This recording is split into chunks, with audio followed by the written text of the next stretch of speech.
प्रियजन हो, येशू ख्रिस्ताच्या नावामध्ये मी आपल्या सर्वांचं हार्दिक स्वागत करत आहे.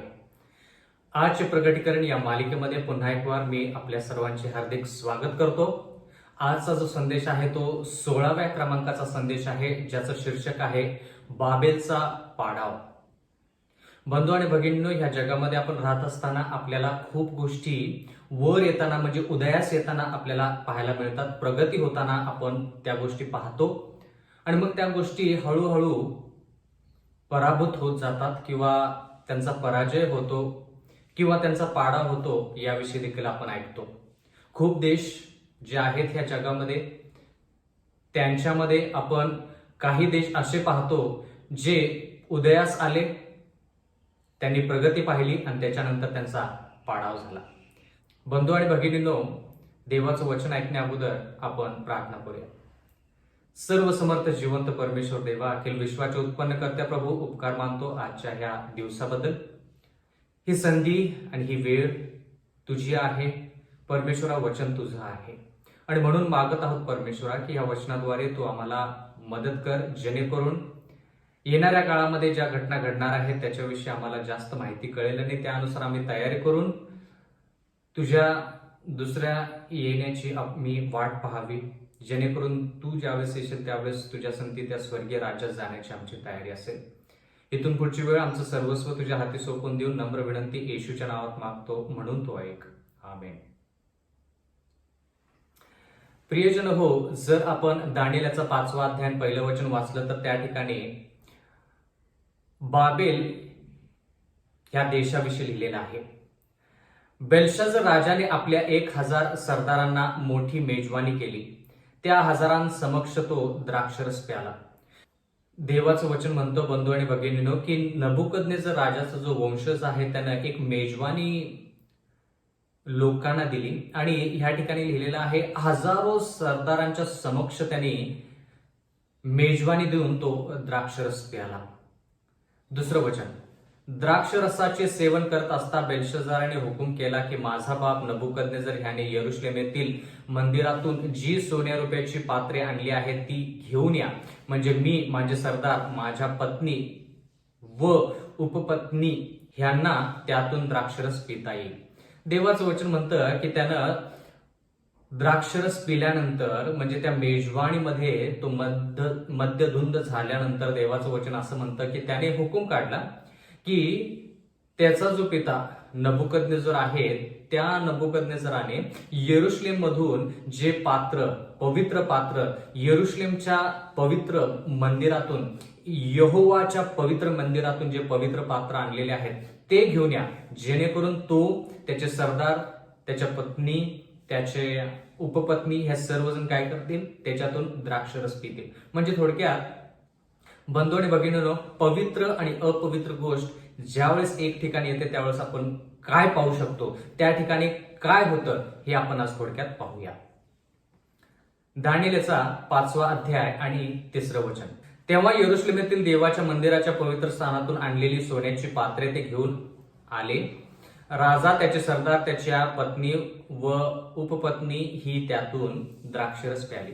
देवाचं वचन म्हणतं की त्या सर्वांनी त्याच्यातून द्राक्षरस पिला. म्हणजे थोडक्यात द्राक्षरस जो आहे तो अपवित्र आहे, पण ज्या पात्रातून ते द्राक्षरस प्याले ते पात्र जे आहेत ते पवित्र आहेत. कारण की यरुशलेम मध्ये जिवंत देव, पवित्र देव, त्या पवित्र देवाची उपासना करण्यासाठी, त्याची भक्ती करण्यासाठी, त्याच्या ज्या विधी आहेत त्या पार पाडण्यासाठी ते पवित्र पात्र वापरण्यात आले होते.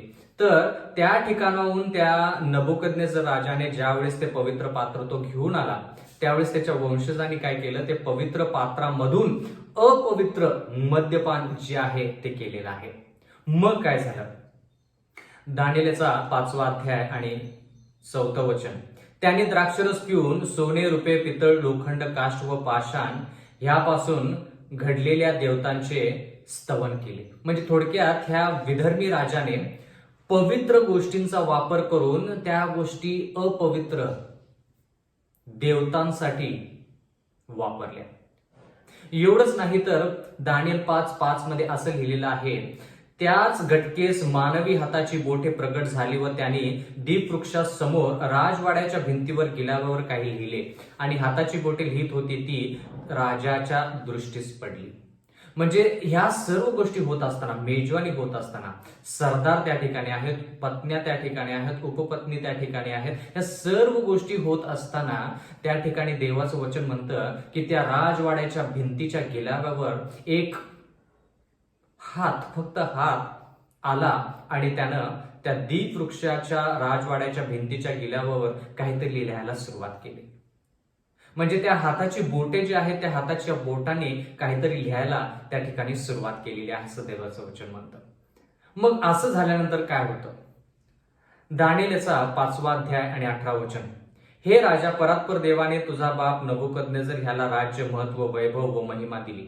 बंधू आणि भगिनींनो, ह्या ठिकाणी काय आपण पाहतो की ज्यावेळेस राजा हे लिहिलेले शब्द पाहतो त्यावेळेस त्याला खूप भीती वाटते आणि मग त्याचा अर्थ, ते काय लिहिलेलं आहे आणि त्याचा अर्थ काय आहे या सर्व गोष्टी विचारण्यासाठी दानिएलला बोलवण्यात येतं. मग दानिएल त्या ठिकाणी आल्यानंतर दानिएल साक्ष देतो, म्हणतो की महत्वाची गोष्ट राजा मी तुला सांगणार आहे. आणि ती महत्वाची गोष्ट कोणती? म्हणजे या ठिकाणी दानिएल जो आहे तो नबुकदनेझराची साक्ष त्याच्या वंशजाला देत आहे. देवाने नबुकदनेझरला कशी मदत केली, वैभव दिलं, त्याला सर्व गोष्टींवरती वर्चस्व दिलं, ह्या सर्व गोष्टी दानिएल बेल्शाझर राजाला म्हणजे बाबेलच्या राजाला सांगत आहे. दानिएल 5:19. त्याने त्याला मोठेपणा दिला म्हणून सर्व लोक, सर्व राष्ट्र व सर्व भाषा बोलणारे लोक त्याच्या पुढे थरथर कापत व त्याला भीत. वाटेल त्याला तो ठार मारी व वाटेल त्याला जिवंत राखी, वाटेल त्याला तो थोर करी व वाटेल त्याला तो नीच करी. म्हणजे एवढी ताकद देवाने नबुकदनेझर राजाला दिली, एवढी सत्ता त्याच्या हाताखाली दिली की राष्ट्रे, लोक, वेगवेगळे ज्या गोष्टी आहेत, जिवंत गोष्टी आहेत, त्या सर्व गोष्टी त्याला भीत असत, त्याला घाबरत असत. म्हणून देवाने जे वैभव नबुकदनेझराला दिलं आणि त्याच्याद्वारे, त्या वैभवाद्वारे नबुकदनेझर राजा कोणत्या स्तरावरती पोहोचला ह्या सर्व गोष्टी या ठिकाणी आहेत. एवढंच नाही तर बंधू आणि भगिनींनो, दानिएल 5 याचा 20 वचन आपण वाचूया. पुढे त्याच्या हृदयात ताठा शिरला व त्याचा आत्मा कठोर होऊन उन्मत्त झाला, तेव्हा त्याला त्याच्या राजपदावरून काढण्यात आले व त्याचे वैभव हिरावून घेण्यात आले. म्हणजे जर आपण 4थ्या अध्यायाविषयी विचार केला तर नबुकदनेझरचा कायापालट कसा झाला, तो गर्विष्ठ झाल्यानंतर देवाने त्याच्याकडून त्याचं राज्य घेतलं आणि ज्यावेळेस त्यानं प्रायश्चित केलं त्यावेळेस त्याचं राज्य त्याला परत मिळालं.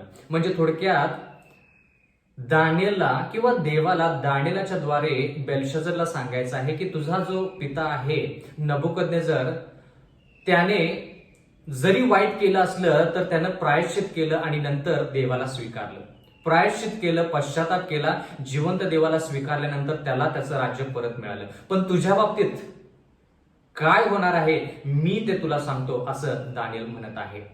बंधू आणि भगिनींनो, दानिएलचा 5वा अध्याय 25 वचन. हा लिहिलेला लेख असा, म्हणजे आता दानिएल जो आहे तो त्या भिंतीच्या गिलाव्यावरती काय लिहिलेलं आहे हे बेल्शाझरला सांगत आहे. म्हणजे नबुकदनेझराची साक्ष सांगितल्यानंतर तो आता त्याच्या वंशज जो बेल्शाझर आहे त्याच्याकडे येत आहे आणि म्हणत आहे की आता मी तुला सांगतो की ह्या गिलाव्यावरती काय लिहिलेलं आहे. मी तुला तुझ्या वडिलांविषयी, तुझ्या पित्याविषयी सांगितलं, आता तुझ्याविषयी सांगतो. दानिएल 5:25 मध्ये लिहिलेला आहे, हा लिहिलेला लेख असा, मने मने तकेल उफारसेन. आता ह्याचा अर्थ काय? दानिएल 5:26 ह्याचा अर्थ असा, मने म्हणजे देवाने तुझे राज्य काळ मोजून त्याचा अंत केला आहे. म्हणजे थोडक्यात देवाने तुझं राज्य मोजलेलं आहे, त्याचे दिवस किती आहेत ते मोजलेले आहेत आणि त्या राज्याचा अंत देखील केलेला आहे. दुर्दैवाची गोष्ट किंवा दुःखद गोष्ट, दुःखद बातमी ह्या राजासाठी आहे. एवढंच नाही तर पुढं दानिएल 5:27 मध्ये लिहिलेलं आहे, तकेल म्हणजे तुला तागडीत तोलले व तू उन्हा भरलास. म्हणजे जसं देवाने नबुकदनेझराला तागडीमध्ये तोललं त्यावेळेस तो उन्हा भरला नाही. म्हणजे थोडक्यात त्यानं प्रायश्चित केल्यानंतर देवाने त्याला त्याचं राज्य परत दिलं. पण ह्या ठिकाणी आपण असं पाहत आहोत की बेल्शाझर राजा जो आहे, जो बाबेलचाच राजा आहे, नबुकदनेझरच्या राज्यामध्येच राजा आहे, नबुकदनेझरच्या नंतरचा राजा आहे, पण देवाचं वचन म्हणतं की त्या राज्याचा अंत करण्यात आला. एवढंच नाही तर देवाचं वचन म्हणतं की ह्या राजाला देवाने तागडीमध्ये तोललं आणि तो उन्हा भरला. दानियल 5:28 मध्ये लिहिलेलं आहे, परेस म्हणजे तुझे राज्य विभागून मेदी व पारसी यांना दिले आहे. परेस म्हणजे आता थोडक्यात ह्या ठिकाणी तुझं राज्य तर जाईलच, पण त्याच्यानंतर कोणतं राज्य येईल? परेस म्हणजे मेदी पारसीचं राज्य येईल थोडक्यात. मग ह्या ठिकाणी आपण पाहत आहोत की नबुकदनेझरला त्याचं राज्य परत मिळालं, पण बेल्शाझरला त्याचं राज्य परत मिळालं नाही. का? कारण की ह्या ठिकाणी बेल्शाझर जो आहे त्यानं एक अशी कामगिरी केलेली आहे जेणेकरून देवाला ते राज्य नष्ट करावं लागलं. देवाचं वचन म्हणतं दानियल 5:30 मध्ये, त्याच रात्री खासद्यांचा राजा बेल्शाझर ह्याचा वध झाला. त्याच रात्री म्हणजे ज्या रात्री त्यानं मेजवानी केली, ज्या रात्री ते लिखाण त्या भिंतीवरच्या गिलाव्यावर लिहिण्यात आलं, ज्या रात्री त्याचा अर्थ देखील सांगण्यात आला, त्याच रात्री देवाचं वचन म्हणते की बेल्शाझर राजाचा वध झाला.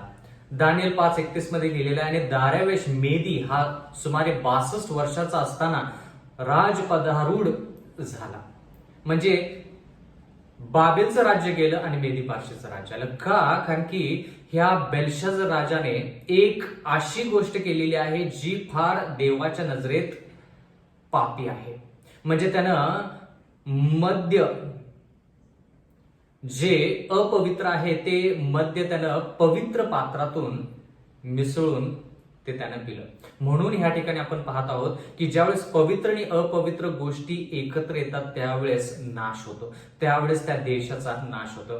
आता बाबेलच्या विषयी आपण असं पाहिलं की पवित्र आणि अपवित्र गोष्ट एकत्र आली म्हणून त्या देशाचा नाश झाला. तर येणाऱ्या काळामध्ये कोणता असा देश आहे ज्याचा नाश होणार आहे आणि त्या देशाला कोणत्या शब्दाने दर्शवलेला आहे हे देखील आज आपण पाहणार आहोत. बंधू आणि भगिनींनो, प्रगटीकरणाचा 14वा अध्याय 7वं वचन, तो मोठ्याने म्हणाला, देवाची भीती बाळगा व त्याचे गौरव करा, कारण न्यायनिवाडा करायची त्याची घटिका आली आहे. ज्याने आकाश, पृथ्वी, समुद्र व पाण्याचे झरे निर्माण केले त्याला नमन करा. आता प्रगटीकरणामध्ये आपण ज्यावेळेस पाहतो त्यावेळेस आपल्याला असं पाहायला मिळतं की ह्या ठिकाणी देवाचं नमन, देवाला स्तवन, देवाला गौरव आणि महिमा दिलं पाहिजे. कारण की का? त्याने आकाश, पृथ्वी, समुद्र व पाण्याचे झरे निर्माण केलेले आहेत. म्हणजे निर्माणकर्त्याला आपण नमन केलं पाहिजे असं देवाचं वचन म्हणतं. म्हणजे निर्मितीवरून निर्माणकर्ता कोण आहे हे आपण जाणलं पाहिजे. या जगामध्ये झाडं आहेत, फुलं आहेत, प्राणी आहेत, निसर्ग आहे, या सर्व गोष्टी पाहिल्यानंतर त्याचा निर्माणकर्ता कोण आहे हे ज्यावेळेस आपल्याला कळतं त्यावेळेस त्याचा आपण नमन केलं पाहिजे. आपण निर्माणकर्त्याला नमन केलं पाहिजे, निर्मितीला नाही. तर देवाच्या वचनामध्ये असं लिहिलंय की हा जो संदेश आहे हा संदेश लोकांनी ऐकला पाहिजे. जर ऐकला नाही तर काय? प्रगटीकरणाचं 14वा अध्याय 8वं वचन, प्रगटीकरण 14वा अध्याय 8वं वचन, त्या देवदूता मागून दुसरा एक देवदूत येऊन म्हणाला, पडली, मोठी बाबेल पडली, तिने आपल्या जार कर्माबद्दलचा क्रोधरूपी द्राक्षरस सर्व राष्ट्रांना पाजला आहे. आता ह्या ठिकाणी बाबेल पडली असं लिहिलेलं आहे. तर ह्या ठिकाणी जर बाबेल हा शब्द वापरला तर हा बाबेल देश जो आहे हा कोणता आहे? बंधू आणि भगिनींनो, ह्या ठिकाणी जर बाबेल हा देश आहे तर कोणता देश जो नष्ट झाला त्याच्याविषयी आपण दानियल 5 मध्ये बोललो. दानियल 5 मध्ये जो बाबेलचा देश आहे तो 605 ख्रिस्तपूर्व ते 539 ख्रिस्तपूर्व या कालावधीमध्ये होता आणि तो देश नष्ट देखील झाला. पण हा देश कोणता आहे हे आपण थोडक्यात पाहूया. या ठिकाणी लिहिलेलं आहे बाबेल पडलेली आहे. कारण की का? तिने तिचा जार कर्माबद्दलचा क्रोधरूपी द्राक्षरस सर्व राष्ट्रांना पाजलेला आहे. जार कर्म म्हणजे एखादी गोष्ट जी चांगली आहे, पवित्र आहे, देवाने दिलेली आहे, त्या गोष्टीला सोडायचं आणि एकनिष्ठता त्या संबंधामध्ये तोडायची, विश्वास तोडायचा आणि दुसऱ्या गोष्टीच्या पाठीमागे लागणे, त्याला म्हणायचं जार कर्म. तर ह्या ठिकाणी आपण पाहूया की हा बाबेलचा जो देश आहे तो कोणता आहे. प्रगटीकरण याचा 18वा अध्याय 1 वचन. त्यानंतर मी दुसऱ्या एका देवदूताला स्वर्गातून उतरताना पाहिले. त्याला मोठा अधिकार होता आणि त्याच्या तेजाने पृथ्वी प्रकाशित झाली. एवढंच नाही तर पुढे लिहिलेलं आहे प्रकटीकरण 18:2 मध्ये, तो जोरदार वाणीने म्हणाला, पडली, मोठी बाबेल पडली, ती भूतांची वस्ती व सर्व प्रकारच्या अशुद्ध आत्म्यांचा आश्रय व सर्व प्रकारच्या अशुद्ध व ओंघळ पाखरांचा आश्रय अशी झाली आहे. देवाचं वचन म्हणते की बाबेल का पडलेली आहे? एक, तिने आपला जार कर्माबद्दलचा क्रोधरूपी द्राक्षरस सर्व जगाला पाजलेला आहे. तर ज्यावेळेस आपण जार कर्म म्हणतो त्यावेळेस आपण विशिष्टरित्या असं म्हणतो, जिवंत देवाला सोडून जर आपण दुसऱ्या देवांच्या पाठीमागे लागलो तर त्याला आध्यात्मिकरित्या जार कर्म किंवा व्याभिचार आपण म्हणू शकतो. तर ह्या ठिकाणी बाबेल असंच करत आहे, म्हणून ते बाबेल पडलेलं आहे. एवढंच नाही तर ती भूतांची वस्ती, सर्व प्रकारच्या अशुद्ध आत्म्यांचा आश्रय, सर्व प्रकारच्या अशुद्ध व ओंगळ पाखरांचा आश्रय अशी झालेली आहे, म्हणून ते बाबेल पडलेलं आहे असं देवाचं वचन म्हणतं. आता जर आपण ह्या गोष्टींचा विचार केला तर आपल्याला कळेल की बाबेल म्हणजे थोडक्यात गोंधळ. ज्या ठिकाणी सत्य आणि असत्य मिसळलेलं आहे त्याला म्हणायचं गोंधळ. आता ह्या ठिकाणी प्रकटीकरण 18:3 मध्ये लिहिलेलं आहे, कारण तिच्या जार कर्माबद्दलचा क्रोधरूपी द्राक्षरस सर्व राष्ट्र प्याली आहेत. पृथ्वीवर राजाने तिच्याबरोबर जार कर्म केले व पृथ्वीवरील व्यापारी तिने आपल्या विषय भोगास खर्चलेल्या द्रव्या बळाने बलवान झाले. म्हणजे ह्या ठिकाणी हेही पाहत आहोत की त्या बाबेलमुळे लोक जे आहेत ते बाबेलच्या पाठीमागे लागलेले आहेत, त्याच्यामुळे ते धनवान झालेले आहेत. प्रकटीकरणाचा 18वा अध्याय आणि 4 वचन. मग स्वर्गातून निघालेली दुसरी वाणी मी ऐकली, ती म्हणाली, माझ्या लोकांनो, तुम्ही तिच्या पापांचे वाटेकरी होऊ नये आणि तुम्हाला तिच्या पिडातील कोणतीही पीडा होऊ नये म्हणून तिच्यामधून निघा. आता देवाचं वचन म्हणतं की माझ्या लोकांनो, म्हणजे देवाचे लोक त्या बाबेलमध्ये आहेत. देवाने पूर्ण जगासाठी प्राण दिलेले आहेत येशू ख्रिस्ताद्वारे, आणि म्हणून आपली अशी तळमळ पाहिजे की त्या लोकांना जे बाबेलमध्ये आहेत त्यांनी त्याच्यातून बाहेर यावं. बाबेल म्हणजे ज्या ठिकाणी गोंधळ आहे. बंधू आणि भगिनीनो, बाबेलमध्ये बाहेर यायचं म्हणजे थोडक्यात काय? बाबेल म्हणजे थोडक्यात आपण जर पाहिलं तर वेगवेगळे धर्म आहेत, वेगवेगळे धर्मांमध्ये वेगवेगळ्या देवतांची पूजा केली जाते. मग तो कोणताही धर्म घ्या, हिंदू असेल, इस्लाम असेल, बौद्ध असेल, शीख असेल, त्या ठिकाणी देव आहे, पण परमेश्वराच्या वचनामधला देव नाही.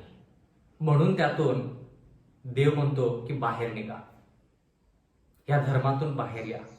कारण की जिवंत देव येशू ख्रिस्त, निर्माण करता येशू ख्रिस्त हा देव त्या कळपामध्ये नाही, त्या लोकांमध्ये नाही.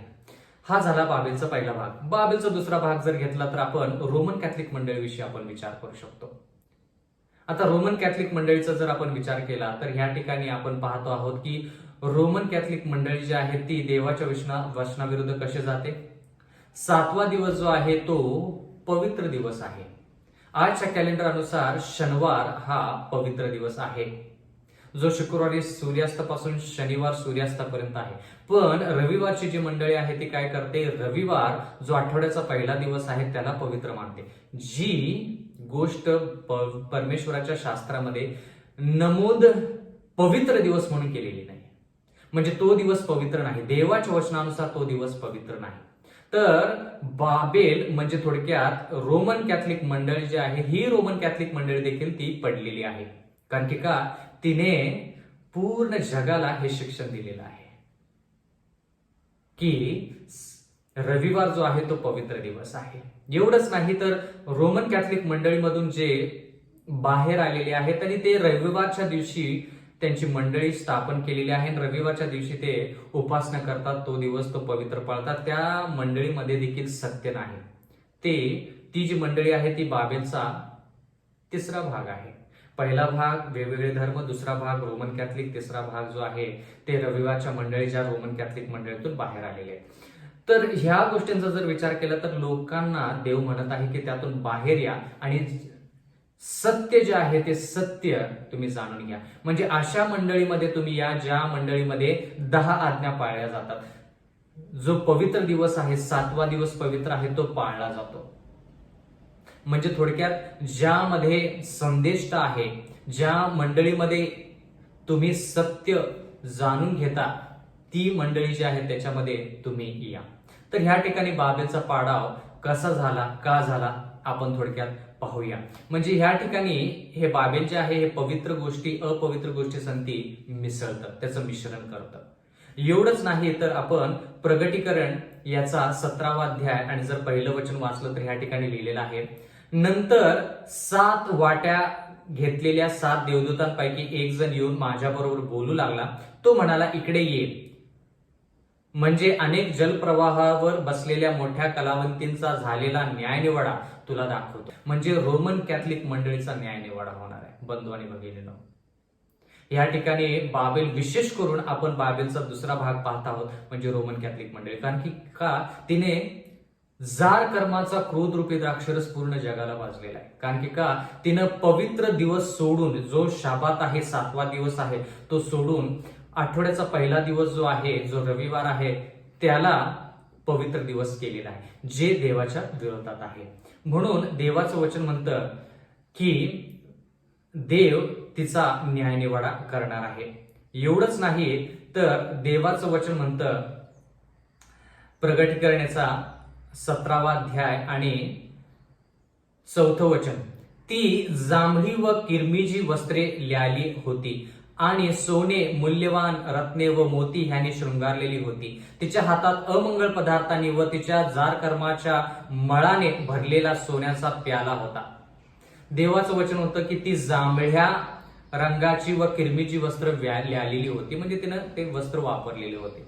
आता जर रोमन कॅथलिक मंडळीचा आपण जर वापर केला तर हे जे गुणधर्म आहे ते गुणधर्म पाहिल्यानंतर आपल्याला कळतं की जांभळी व किरमिजी वस्त्रे, त्या ठिकाणी आपल्याला रोमन कॅथलिक मंडळीमध्ये आपल्याला असं पाहायला मिळतं, बंधू आणि भगिनींनो, की जो प्रतिनिधी आहे, जो मुख्य आहे, जो पोप आहे, तो अशा प्रकारचे कपडे वापरतो. एवढंच नाही तर त्याने काय केलेलं आहे, पवित्र दिवस शाबात जो 7व्या दिवशी देवाच्या वचनानुसार आहे, तो बदलून त्याने आठवड्याच्या पहिल्या दिवशी तो शाबात केलेला आहे. म्हणून बाबेल पडलेली आहे. आणि देवाचं वचन म्हणतं की देवाने तिचा पाडाव केलेला आहे, देव तिचा न्याय निवाडा करणार आहे. प्रियजन हो, जर तुम्हाला खऱ्या अर्थाने सत्य मंडळी जर जाणून घ्यायची असेल तर मी तुम्हाला, मला देवाच्या वचनातून ज्या गोष्टी कळालेल्या आहेत त्या गोष्टीच्या आधारे मी हे तुम्हाला सांगत आहे की 7th डे ऍडव्हेंटिस्ट मंडळी, 7th डे ऍडव्हेंटिस्ट मंडळी जी आहे ती खरी मंडळी आहे. कारण की का देवाच्या वचनावरती आधारित आहे. विशेष करून प्रगटीकरण 12. तर आपण प्रगटीकरण 14 ह्याचा 12 वचन वाचूया. प्रगटीकरणाचा 14वा अध्याय 12 वचन, देवाच्या आज्ञा पाळणारे व येशू वरील विश्वासाला धरून राहणारे पवित्र जन यांचे धीर धरण्याचे अगत्य ह्यातच आहे. म्हणजे ज्या वेळेस आपण पाहतो की जुन्या करारामध्ये जो बाबेलचा देश आहे, तो बाबेलचा देश पवित्र आणि अपवित्र गोष्टी त्याचं मिश्रण केल्यानंतर त्याचा पाडाव झाला. तसंच रोम, आजचं जो रोम आहे, रोमन कॅथलिक मंडळी जे आहे किंवा रोमचं जे राज्य आहे, त्याचा पाडाव का होईल? कारण की त्यानं अपवित्र दिवस, जो पवित्र नाही, थोडक्यात जो रविवार आहे त्याला पवित्र दिवस, जो शनिवार आहे आजच्या कॅलेंडरनुसार शाबात दिवस आहे, त्याला काढून त्यानं अपवित्र दिवस त्या ठिकाणी ठेवलेला आहे. म्हणून त्याचा पाडाव झाल्याशिवाय राहणार नाही. कारण की देवाचं वचन स्पष्टरित्या आपल्याला सांगत आहे. बंधू आणि भगिनींनो, माझा असा पूर्ण विश्वास आहे की हे जे वचन आहे हे वचन तुमच्यासाठी अत्यंत लाभदायक आहे. आणि ह्या वचनाचा जर तुम्ही आस्वाद घेतलाय, ह्या वचनानुसार जर तुम्ही चालला तर तुम्हाला देवाचा आशीर्वाद नक्कीच मिळेल. आणि आपण लोकांच्या विरोधात नाही, बंधू आणि भगिनींनो, आपण लोकांच्या विरोधात नाही, आपण त्यांची जी विचारधारा आहे, जी देवाच्या वचनानुसार नाही, त्या विचारधारेच्या विरोधात आहोत.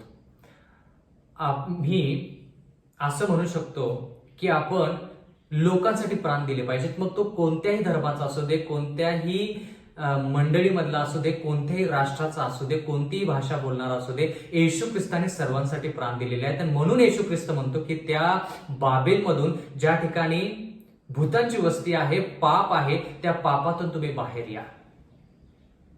जर आपण देवाचं वचन ऐकलं, आत्मसात केलं आणि देवाच्या इच्छेनुसार जर आपण त्याच्यातून बाहेर आलो तर देव आपल्याला सार्वकालिक जीवन दिल्याशिवाय राहणार नाही.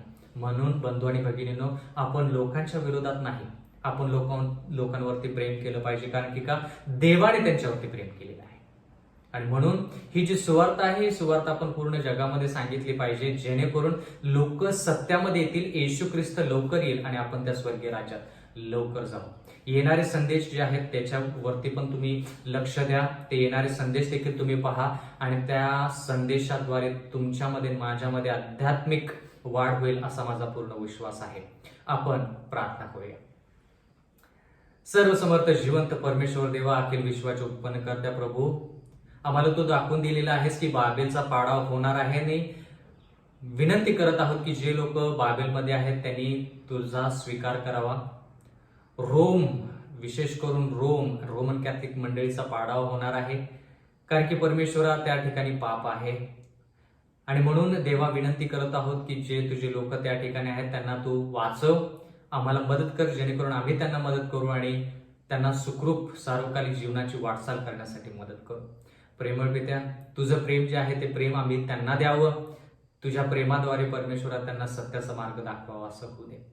इथून पुढची वेळ आमचं सर्वस्व तुझ्या हाती सोपू देऊन नम्र विनंती येशूच्या नावात मागतो, म्हणून तो ऐक. आमेन.